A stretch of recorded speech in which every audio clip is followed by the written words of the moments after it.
Good afternoon. Is it working? Yes. I'll turn it up for you. Welcome to the Unitarian, no, let's see, Comox Valley Unitarian Fellowship. Where are we? I had a flat tire on the way here. Wow. Actually, Mike and I had a flat tire, and Mike is now waiting for BCAA, and my cousin came and got me. And so I think I know where I am, but yeah. You're here. So, welcome. Most of you I know, but there's a couple I don't.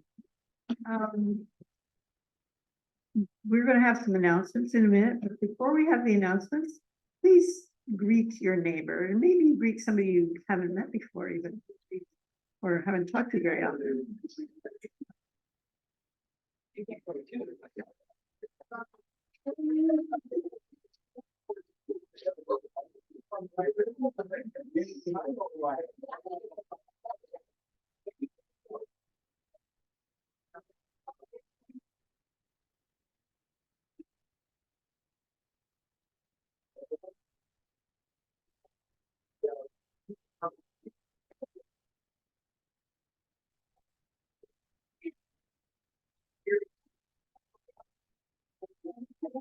All right.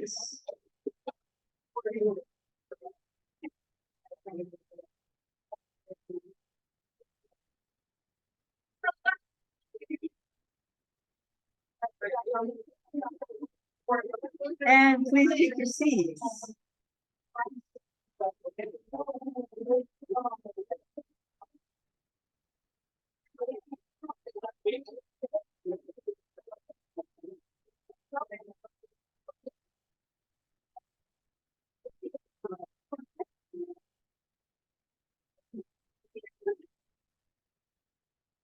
So, I know that there are at least a couple of announcements. There may be some on the screen, yes. And some spoken ones as well.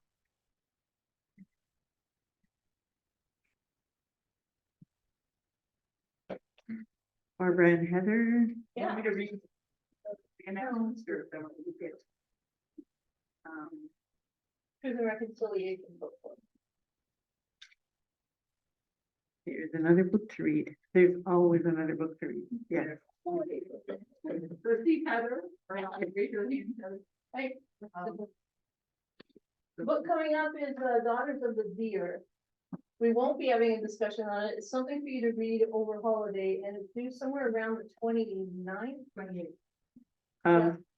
December, so we'll be picking it up immediately after we get back from our trip. And this place is just secret Joseph. Are there other announcements on the screen? Meanwhile, Celia has an announcement. not that announcement.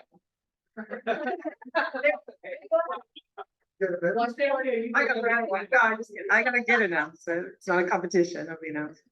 But I'm Celia. And so it's coming up quick, but the justice team is collaborating again with the SAGE, the Sustainable Action Group for the Environment of the United Church. So our justice team is putting on an event this Saturday. So it's come out very quick. Yeah. And it's what it is it's a interactive workshop that I'm facilitating with Joan from the other group. And she's done these a lot through, it was called Drawdown before, and now it's Regenerate. But basically we're looking at the workshop's called Finding Climate Action. And it's based on the top solutions to climate change and how we can get involved with that on a personal level and a community level, and how we can feel empowered, basically. So it's 10 o'clock to 11:30 this Saturday. I'm really hoping you can come or tell your people that you know to come. I'm going to put a poster up, and it's on the Justice Team's Facebook page as well as the Unitarian's Facebook page. And it's right here, so you know where it is, right here. Next Saturday, 10 o'clock, Finding Climate Action. What? And there might be snacks. Yeah, snacks are possible. I'll be vague about the snacks. Celia, I hear James bringing snacks. And Jane's bringing snacks. Right. Yeah. There'll be some awesome people. I don't. Well, you can take this poster for Creekside if you want. Newsletter went out today. Sorry for the delay. I've been a little bit constipated. 2 weeks from now, 17th, we are having our solstice service. It will be in the sanctuary. In here, after that, there will be potluck supper. We're hoping that a few people will come and help set up tables and make it look festive. I've had one volunteer so far, but I'm open to taking names. We also And- need someone kitchen. I'm certainly.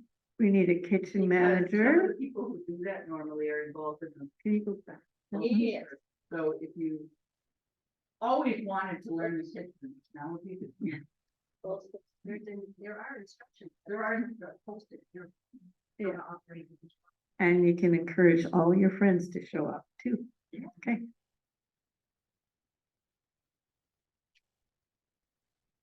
Similarly, New Year's Eve, there will be an event here, followed by a festive meal and games and silliness probably.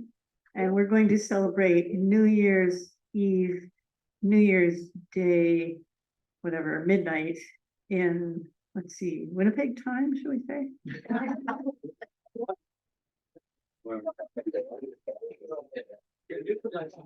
Newfoundland time, whatever. Somewhere in Canada. And we will need greens for that, so Joy is in charge of greens. Soul Matters still happening. Next Saturday, same day as right after the environment workshop. Yeah. So our land acknowledgement is that here we are on the unceded traditional territories of the Ikes and Sotwoot, Kentlatch people, also known as the Coman Nation, and grateful to be here and always learning about how to be more in sync, shall we say, with the land.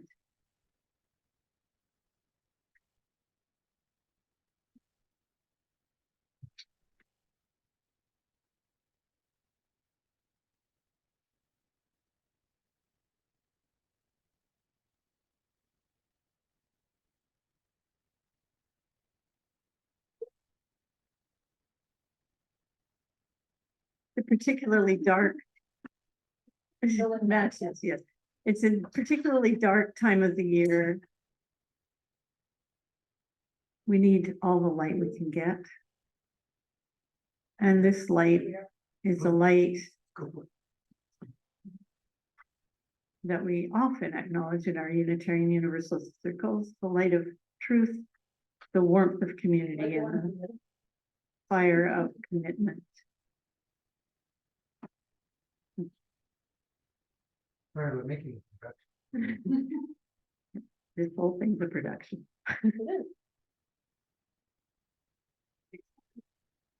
It takes a team to make a fire.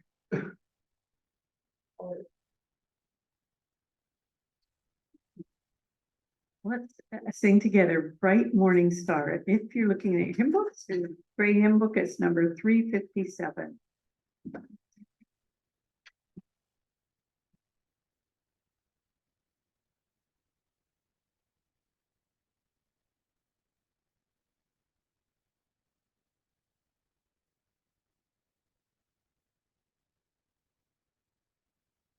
Rise as you will be near.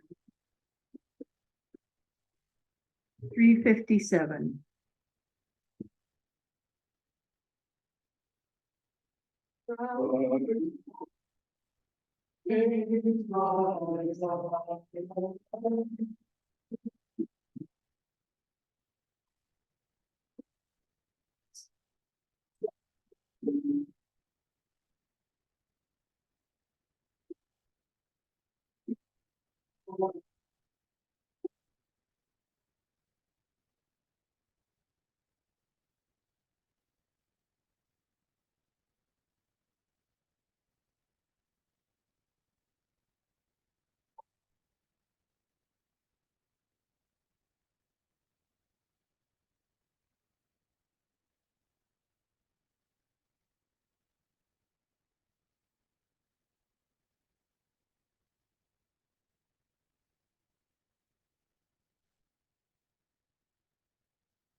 Good work. That's not a particularly easy song if you don't know it.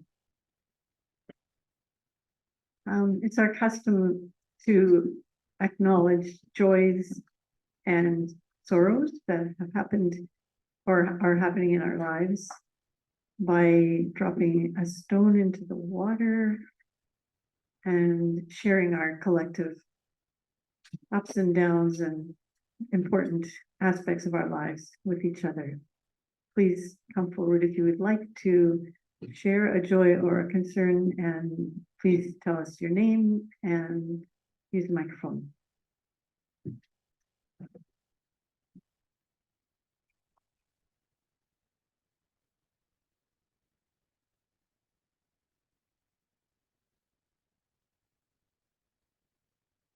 I am Louis, and today's, what we're doing here is a Kaddish for my father. Kaddish is a traditional Jewish prayer for the dead. The anniversary actually of his death is March 4th, but I always celebrate it on his birthday. I do that because my birthday is February 27th and he was dying through my birthday. So for the first 5 years, on his anniversary of his death, it was too much. So I moved it to his birthday. His name is Morton R. Leda.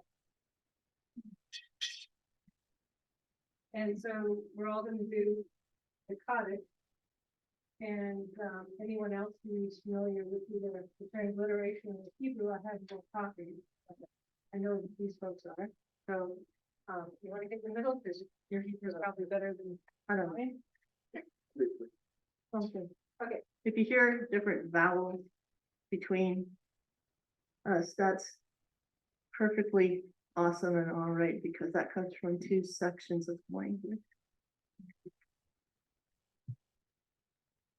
Yitgadal, Yitgadash, Shemerava, Be'avam, Tivra, Kirsei, Viamlek, Melchute, Viachehon, Viomehon, Via Yedechol, Viet Yisrael, Be'agala, Bizman, Karif, Imru, Amen. Yehi Shmei Rabba Mebarak Me'alam Umei Olmayo. Yisbarak V'yishtabak V'yitfarar V'yishnaman V'yitnaseh.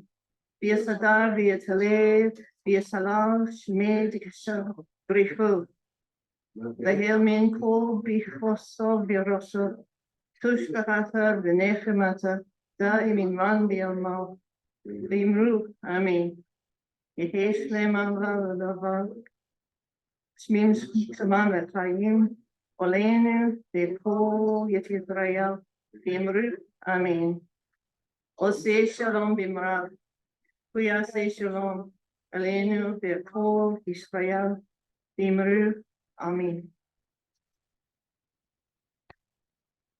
This is not really but the departed whom we now remember have entered into the peace of life eternal. They still live on earth in the acts of goodness they performed and in the hearts of those who cherish their memory. May the beauty of their life abide in us as a loving benediction. May the universe send peace to all who mourn and comfort all the bereaved among us. Thank you.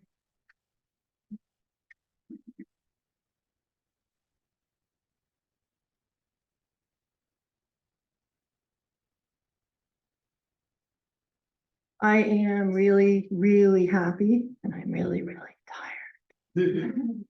Ooh. 2 blow-away concerts with the North Island Choral Society Friday and Saturday. Damn. All right. And I'm so tired and so happy. And I appreciate everyone's patience with my getting things up and around on websites while people like Lorna are away, while I am busy doing 5 rehearsals / performances a week. Thank you. It's going to continue for another week, just saying. Because SSO is doing a concert. The Symphony Orchestra is doing concerts on next Saturday, Sunday. So here we go again. And the other happy is my sister's elevator is in. She has an electric wheelchair. She's getting out downstairs into a van and going out once a week now. And that hasn't happened in 3 years. And we're going to go see her for 4 days. Well, stones for that. Yeah. Last time, you remember, it's a big after this.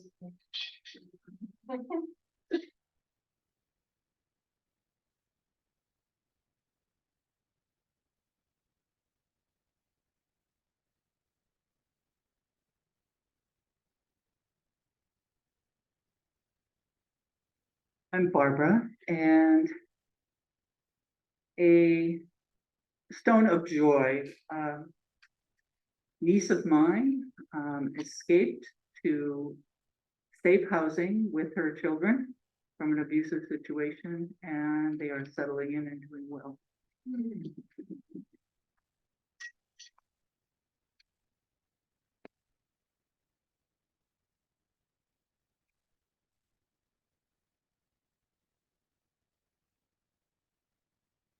I'm Renan. I learned on CBC that the Putlach people were one of the constituent groups that make up the Comox First Nation, have, through scholarship and community work, developed a plan to relaunch their language. So they had what was considered an extinct language, and they're going to move beyond that. Thank you. That's a joy. Total.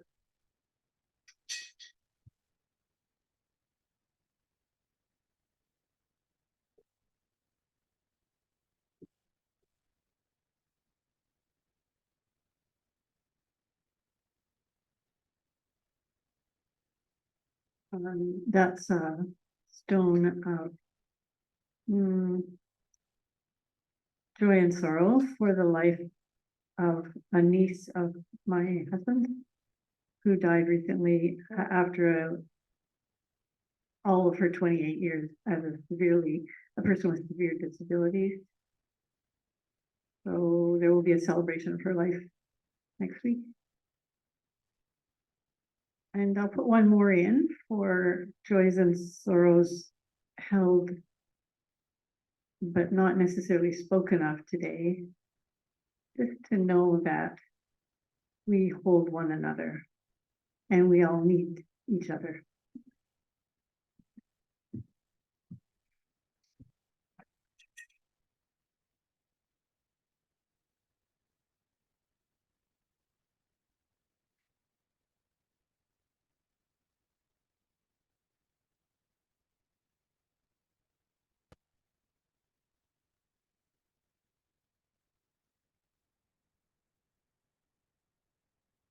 Have much strength or stability in my legs today, and I don't have much of a voice, so you got a double handicap, but to do it from sitting down here, if that's all right. Can you hear me? Okay. I think I had said to the planning committee months ago, that I wished we could sometime do something about life and death issues. And I think I said something like, what happens after we die? Well, after I got thinking about that, I thought, that's a bit presumptuous. I'm gonna pontificate about something like that. So now we're talking more about mystery, the mysteries of life and death and beyond. And I really appreciate the reading of the Kaddish, the reading you did at the end, Louis, that talked about life eternal. That gives us a good place to start. Many of the faiths that people have had in the world have borne witness to a belief in something beyond this life in the body. And of course, Judaism and Christianity and Islam that came from Judaism all have some attention to the subject of an afterlife. Sometimes it's called life eternal, sometimes it's called heaven, sometimes it's called by a paradise, another name. I was raised in the Christian tradition, and as some of you know, I was a minister in the Lutheran Church, and there I was taught many specific things about what that would be like. And some of the pictures, of course, in things like the Christian Bible are quite specific, talking about cities of gold and paved streets with gold and places where it's love and peace and the lion and the lamb lie down together. And there's fruit that there are trees that bear fruit every season and so on. Well, these are all images, of course. And the danger comes in when people begin to take them literally. Similarly, Hinduism speaks of the Atman, which is the personal soul or being, and how Atman seeks to have a union with Brahman, which is the big soul, the oversoul. And oversoul is a term that one of our Unitarian ancestors, Emerson, made a great deal of attention to. Buddhism is less metaphysical about these things, and yet in most Buddhism practice, the dying spirit moves to another existence. They have a term called samsara, which is the cycle of life and death and rebirth. And the Tibetan Buddhists particularly have a fairly lengthy process, a ritual that's gone through when a person is dying, because they regard that in this period that they call Labardo, which is the in-between time, that it takes some time for the spirit of the person to move through into the next phase. The ancient Greeks and the Romans taught the immortality of the soul, and Norse mythology similarly, and in the Germanic tradition had the vision of the place of the dead, where they would be united with the spirits that were assumed to be alive. Then along around the 17th and into the 18th century, the Enlightenment, as it's been called, brought about or went along with the birth of what we regard as modern science. And modern science tended to take us in the direction of not only ignoring, but denying anything that does not belong to the material existence, which can be tested and retested in laboratory, empiricism, materialism. Well, in the past century, really, but in the last 100 years, there's come to be a growing emergence within the science of our time a whole new way of looking at things. And it began with Einstein and the others who talked about the world, the universe really being a place of moving energy patterns, and that everything is not really very substantial at all, but it consists of the movement of this energy of quantum mechanics and the principles of uncertainty. Now, you use a really Unitarian Universalist, if anybody doesn't know what that means, value principles of a kind of skepticism. And I don't mean cynicism. I mean, we want to look at what is the evidence for what we're going to hold and believe. And sometimes it's hard to find the evidence that's testable. I mean, if you think about some of the stories of the great mystics that they have told about experiences they claim to have had, we can't really test them too much. Or similarly, all the stories in the Old Testament or the Jewish Bible that talked about the vision that Abraham had, or that Moses had when he saw this burning bush that wouldn't ever go out, or when he went into the cleft of the rock where he claimed he was not allowed to look at the face of God, but he was able to see the back of God, and things like that. Well, we can see that, we can hear those, and we can admire them and respect them, but we can't really test them. Well, and I began to think a great deal and do a lot of reading and viewing of videos lately about what's come to be called near-death experiences. And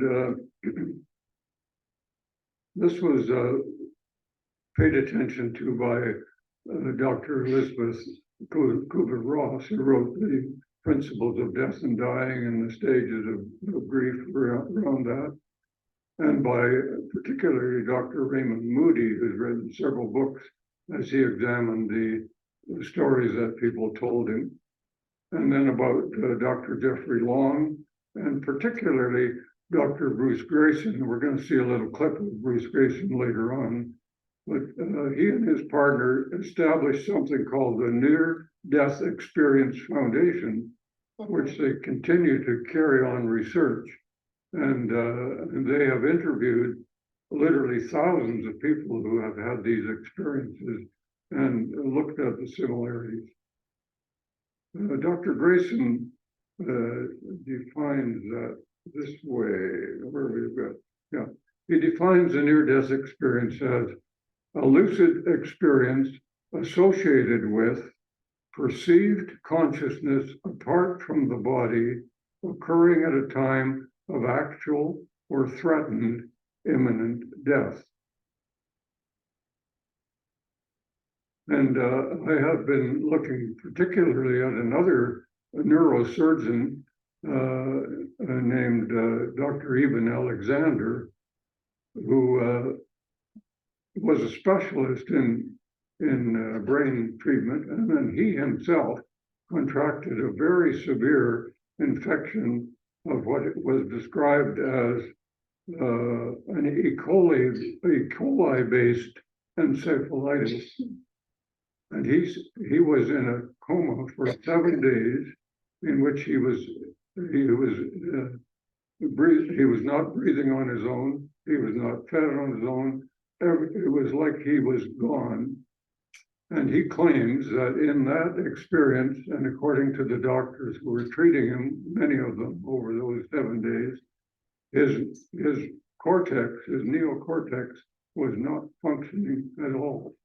And yet through the course of these days, he had many, many experiences of seeing various things and hearing various things and meeting people and so on.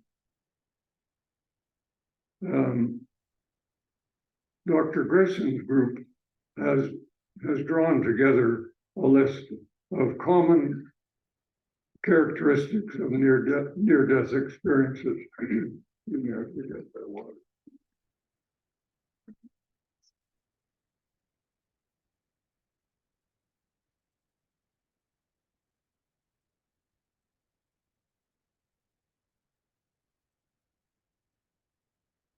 And I won't go spend any time on this. I'll go through them rather quickly because it's a fairly long list. Common characteristics of NDEs. One, a difficulty in explaining the experience because ordinary language seems totally inadequate. An associated life-threatening event. Number three, separation of consciousness from the body. 4, ability to see and hear details of events while unconscious. 5, some powerful emotional experiences. Hearing distinctive sounds, music that's beautiful but indescribable, unlike any other music that they've heard before. 7, passing through a dark tunnel. 8, encounters with a bright light. 9, meeting others, deceased loved ones, spiritual beings, even deceased pets were reported by 74% of people who had these experiences. 35% of people report a rapid or instantaneous life review where they can see their whole life all at once and even describe knowing what the other person's experiences were that they were dealing with. It was like they could read the other person's mind or inhabit their experience of my treatment of them, for example. Number 11, a sense of knowing universal order or purpose. And the main one that comes out again and again and again is what they've called unconditional love and acceptance. 12, finally reaching a boundary, either a wall or a gate or a cliff or some water, a boundary which must not be crossed if the person is going to go back into the body and re-inhabit their life as it has been. And that is the point at which all these people who have a near death but haven't actually gone across, is they do not cross that boundary. Then they go back, and the decision to return is often accompanied by strong feelings of physical pain, often related to whatever it was, a car accident or a surgery or some other event. 54% of people with this experience report psychic, paranormal, or other special gifts that they've retained afterward in their life. 16, and this is a major one, is a change in attitudes of belief. And almost all of these people, 90%, report loss of the fear of death, loving spiritual presence in their life, more loving relationships in their life as they live it on. And so, as I say, 90% of people report that it has changed their life. There were some other remarkable things. There are the experience of people who are blind from birth, and in the moment of their near death, they are able to see things and to have them verified by other observers who were present at the time that they actually could see that. And we'll see an example of something like that in the little video. Now, this doesn't take away the mystery. It provides some very interesting glimpses into experiences that people claim to have had, and some of which, as I say, have been verified by other people who have been able to validate what they've described as having happened. But it seems to me that looking at these things suggests two questions that are worthy of further consideration. We're not necessarily going to do them here today, but I want to offer them for your consideration. And the first one is it possible that consciousness might be independent of and perhaps prior to the material brain? It's a question of whether the brain causes consciousness or whether consciousness uses the brain as a vehicle while we're here in this realm. And the other one is, may there be a kind of fourth dimension that we're not able to access in this state of being that we're presently in, and which is far beyond what we experience daily, a fourth dimension. Now, I'm going to invite us to form some small groups for a moment. So I'm going to ask you to cluster in groups of about 4. Some of you can be around in this room, and there's room in the lounge room over next door for a couple of people. I suppose people could even go in the kitchen if you want. I'll give you, let's see, about 10 minutes. Marvin, do you want them to see the video? Sorry? Do you want them to see the video first or after? Yeah, oh yeah, of course we do, yes. I had it higher up on my list, so I missed it, oh, yes, indeed. Okay. And you also wanted to read that point. So,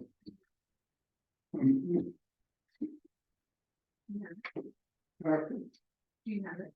yeah, I think so.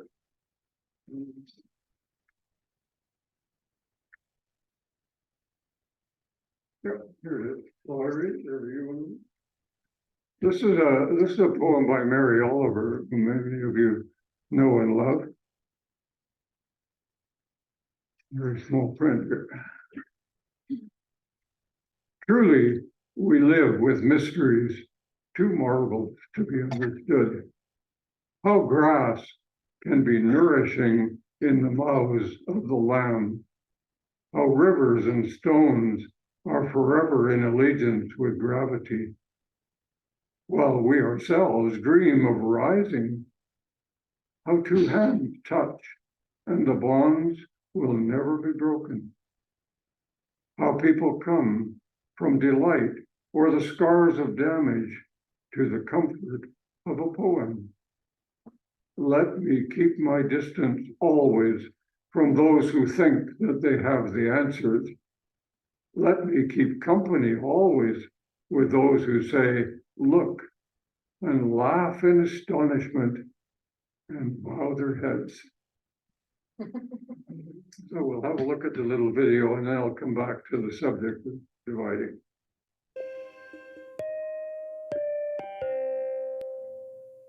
Most near-death experiences around the world talk about an increased sense of spirituality after a near-death experience, by which they mean roughly a sense of connectedness to other people, to nature, to the universe, to the divine. One of the questions that people often ask about near-death experience is whether they provide proof that we survived death. They don't provide proof for other people. They certainly provide proof for the experiencer, but not for the rest of us. But there are some experiences that do provide something that's at least evidence, if not proof. And those are cases in which the experiencer encounters a deceased individual who was not known at the time to have died. One person that I know, Jack, was hospitalized in his mid-20s, and he had one nurse who worked with him every day. And one day she told him that she was going to be taking the long weekend off and there'd be other nurses substituting for her. And while she was gone, he had another respiratory arrest where he had to be resuscitated. And during that arrest, he had a near-death experience in which he found himself in a beautiful pastoral scene, and there to his surprise was this nurse, Anita, walking towards him. And she said, Jack, you can't stay here with me. You need to go back into your body. And I want you to find my parents and tell them that I love them and I'm sorry I wrecked the red MGB. He then woke up back in his body in his hospital bed. Tried to tell this to the first nurse who walked into his room. She got very upset and left the room in a hurry. It turned out that this nurse of his, Anita, had taken the weekend off to celebrate her birthday, and her parents had surprised her with the gift of a red MGB for her 21st birthday. She got very excited, jumped in the car, took off for a drive, lost control, crashed into a telephone pole, and died just a few hours before Jack's near-death experience. Now, there's no way he could have known or expected that she was going to be dead, and certainly no way he could have known how she died, and yet he did. And that seems to be evidence that something about this nurse, Anita, still persisted after her death and was able to communicate accurate information to Jack. Does that mean we live forever? Not necessarily. It certainly means something about our minds can survive death of the body, at least for a time.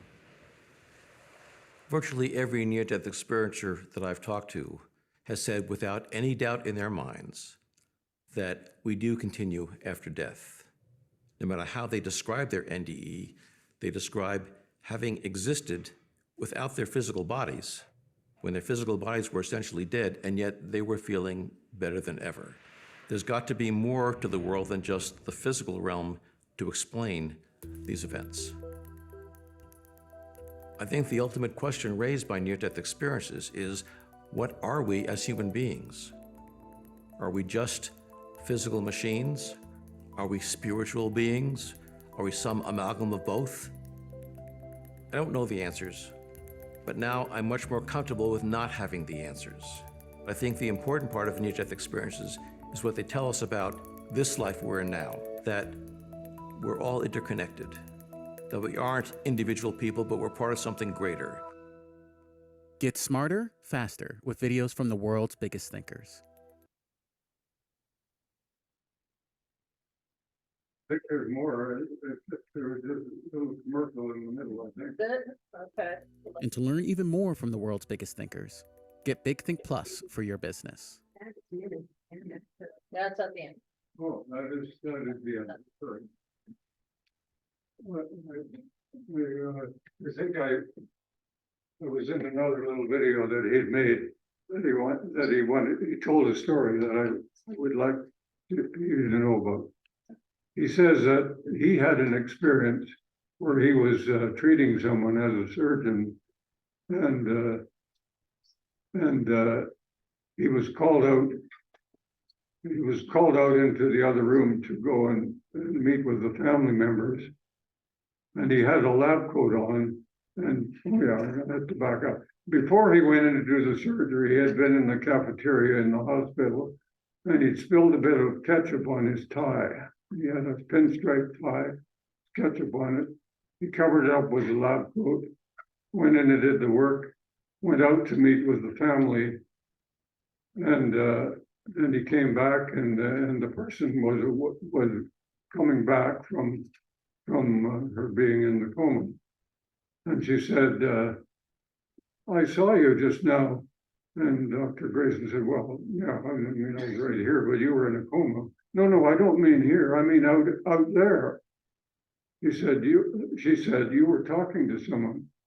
And I noticed that you had this pinstripe tie on it and you had some red on it.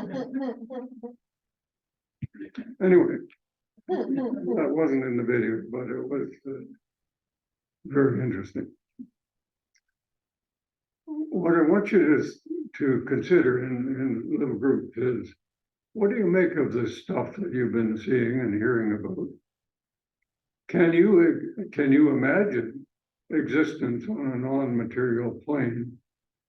And or have you had, or do you know of someone who has had such kind of mysterious experiences? So just have a little round table. I won't go into assigning time to each person as Aaron did the last time we did this. But if you take in your group 10 minutes, then and make sure that everyone in your group has a chance to say what they have to say. Okay? Now call time.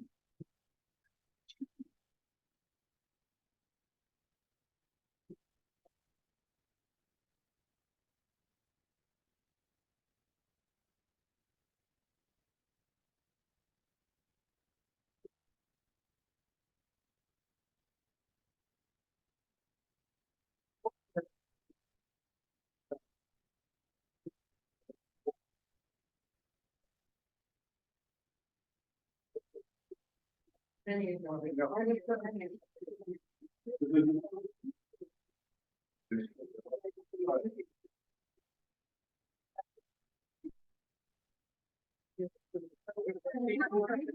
know.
All those kinds of things. But I just remember one year experience.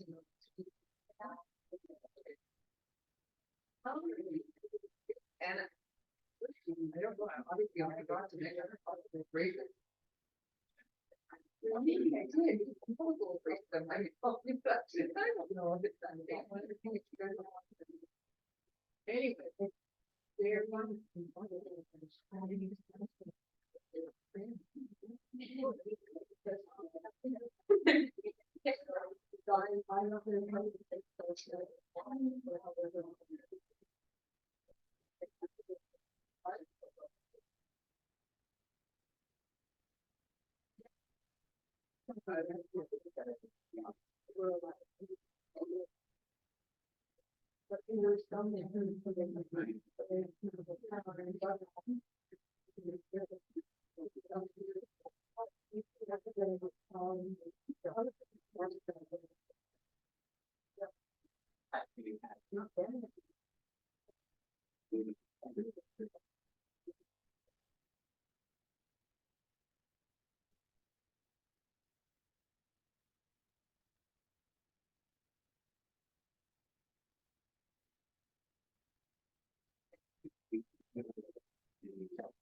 did it fly?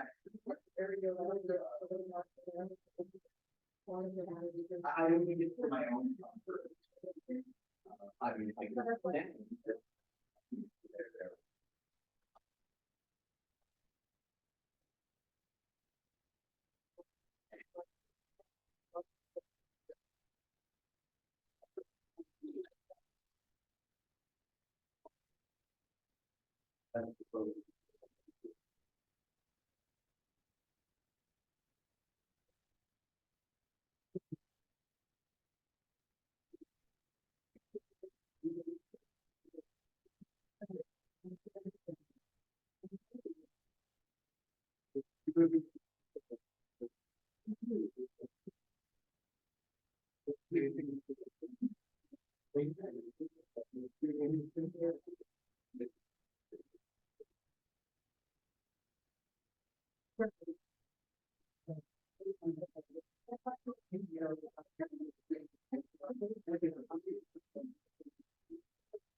Something that.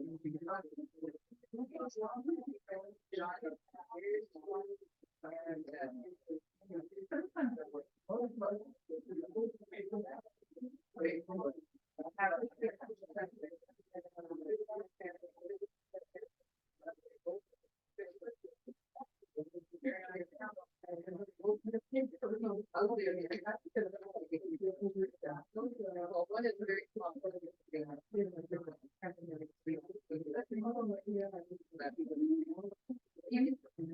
Just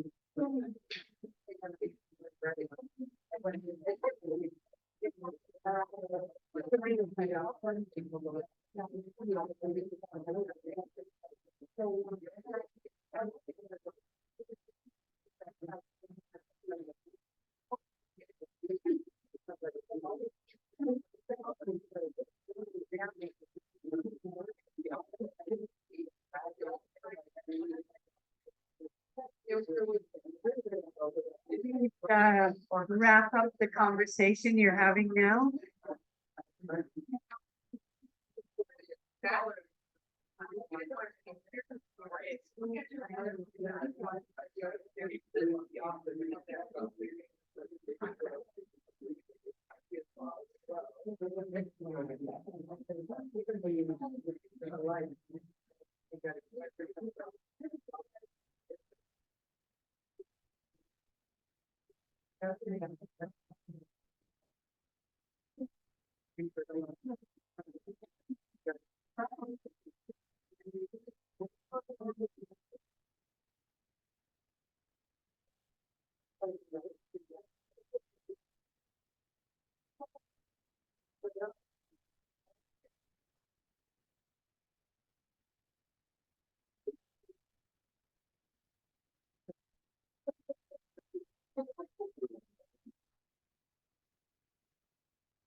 Although in any community that works well,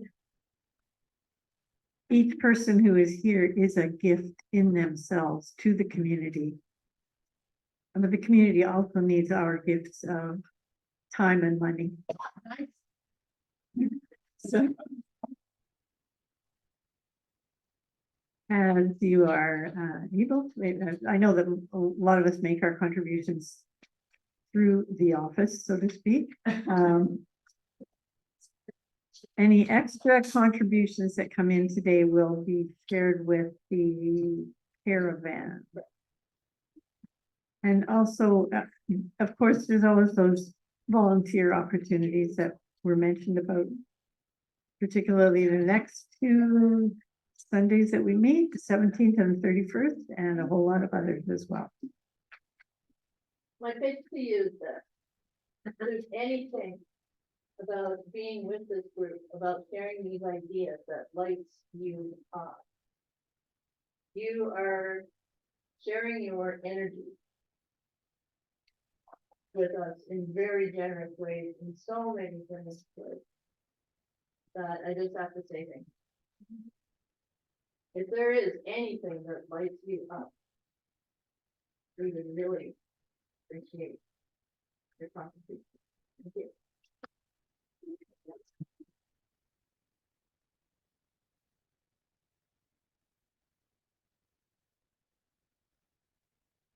We are going to sing.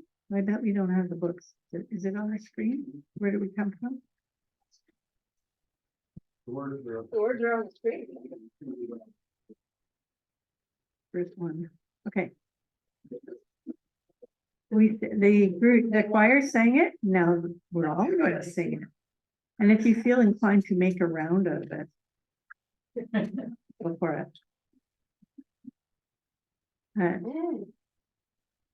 Where do we come from? What are we? Where are we going? Mystery, mystery. Life is a riddle and a mystery. The choir will give it. No, just.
The flame is gone, but not the warmth that we carry in our hearts for this community.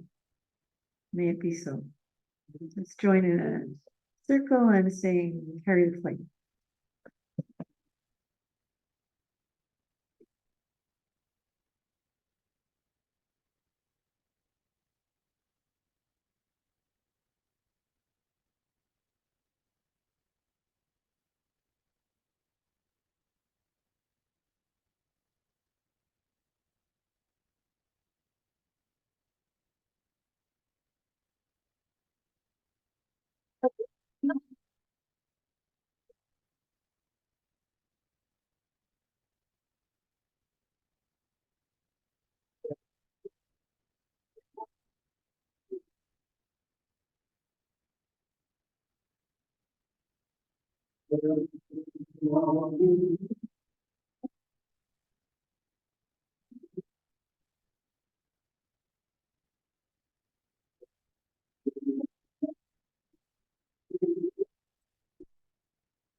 Yeah.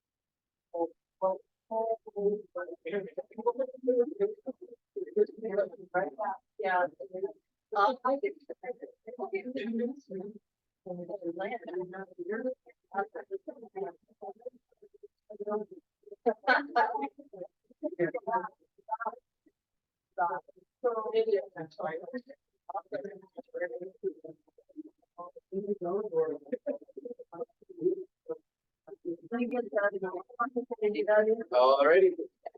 But I saw that and thought, maybe I could be.